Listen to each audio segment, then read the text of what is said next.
try to get some room, I would just catch up to somebody, or somebody would catch up to me, and then when I only got maybe 2 clean laps, and on one of them I totally screwed it up on my own, and I thought that was it.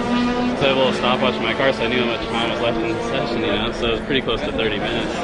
So I was like, all right, I'll just put one more strong one in there, as strong as I can, and everything worked well. Everything went together. I can't believe it. Last lap. That's awesome. Yeah. That's your first pole, right? First pole I've ever got in my career. I've never gotten a pole before, ever. In any form of racing?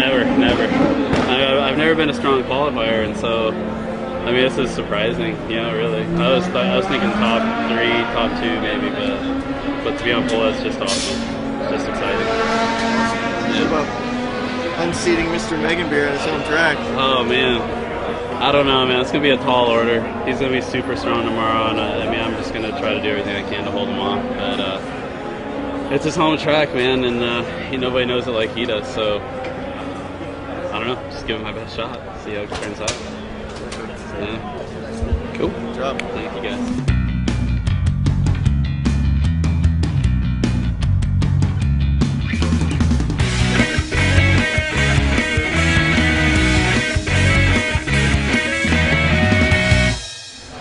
Tell us about today. Well, I had practice, and that was good thing you had practice. and then we had, I think we did a good qualifying. I mean, we ain't burning the house down or nothing, but they're complicated little cars to drive when you throw yourself into the mix of this crowd.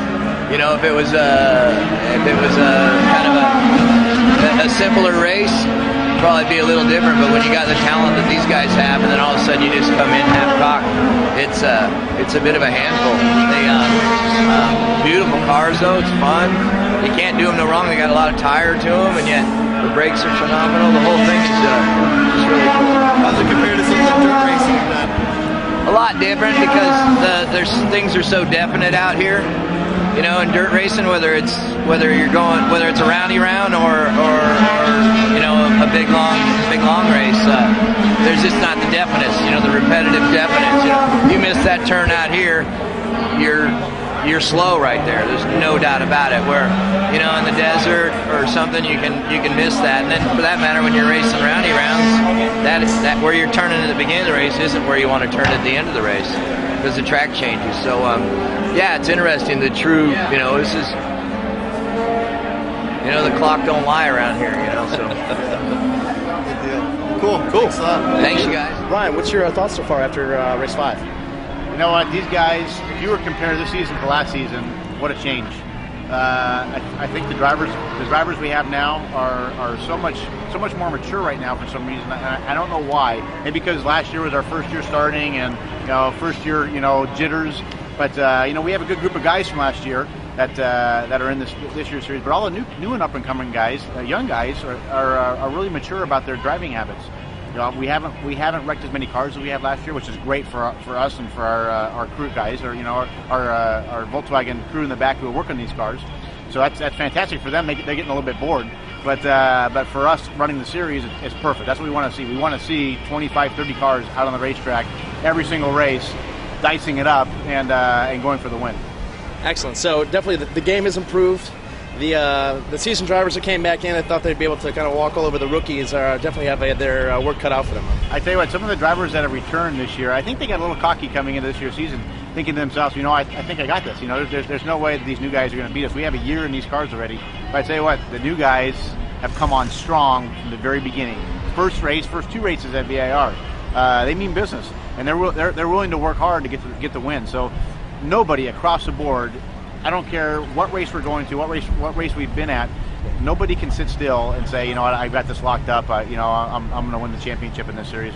There's no way. You know, other than Timmy Meganbrier, we've had a different winner each one of these races, and who knows, we might have a different winner here. We have a new pole sitter with Andy Lee, and I think that's fantastic at a track that he's never been to. So the talent level is huge.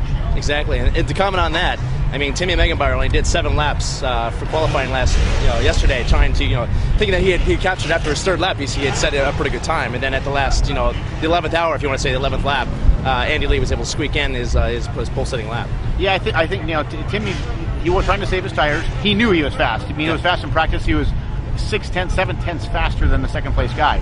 So I think in his mind he figured he had it locked up, and he was trying to save his tires as well. So he at that point he really didn't have a whole lot to gain. He still had a little cushion between himself and Andy at the time. But I tell you what, Andy pulled it out at the end.